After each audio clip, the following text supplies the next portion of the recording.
And ఇంకొకటి వీళ్ళు చెప్తున్నారు మాకు కంపెనీస్ చాలా ఉన్నాయి. అంటే కన్‌స్ట్రక్షన్ ఉంది, హెల్త్ కేర్ ఉంది, కిచెన్ ఉంది, కేఫ్స్ ఉన్నాయి. రకరకాల కంపెనీస్ పెట్టారు కాబట్టి స్మైల్ లేన్ అంట, హెల్త్ అంట చాలా ఉన్నాయి మెడికల్‌కి సంబంధించి కూడా.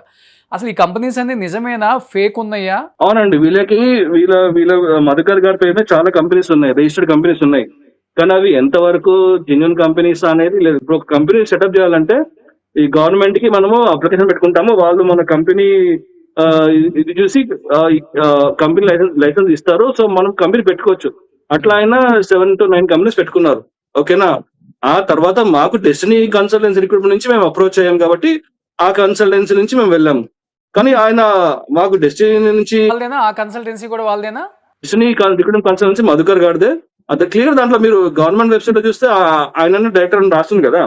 కానీ ఆయన చూడటానికి మళ్ళీ చాలా అంటే ఎట్లా చాలా సైలెంట్‌గా ఉంటారు. పెద్దగా మాట్లాడే వ్యక్తి కూడా కాదు అనేలా ఉంటారు వీడియోస్‌లో.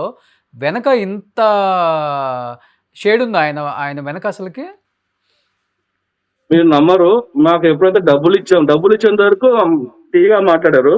డబ్బులు ఇచ్చాక అంతే ఖతం. ఎప్పుడైతే మేము గట్టిగా అడుగుతామో ఏమైంది 1 నెలలైంది మా డబ్బులు మాకు ఇస్తారా? ఇవ్వరా? అని గట్టిగా అడిగితే ఫోన్ బ్లాక్ చేస్తాడు. 2 మంత్స్ వరకు ఫోన్ బ్లాక్ చేస్తారు. First calls okay. వచ్చినప్పుడైతే 2 మంత్స్ ఫోన్ బ్లాక్ చేస్తారు. ఓహ్! తర్వాత కాల్స్ ఎక్స్‌పైర్ అయ్యి పెడితే అప్పుడు మళ్ళీ రెస్పాండ్ అయ్యి వేరే కాల్స్ ఇస్తా అని చెప్పారు.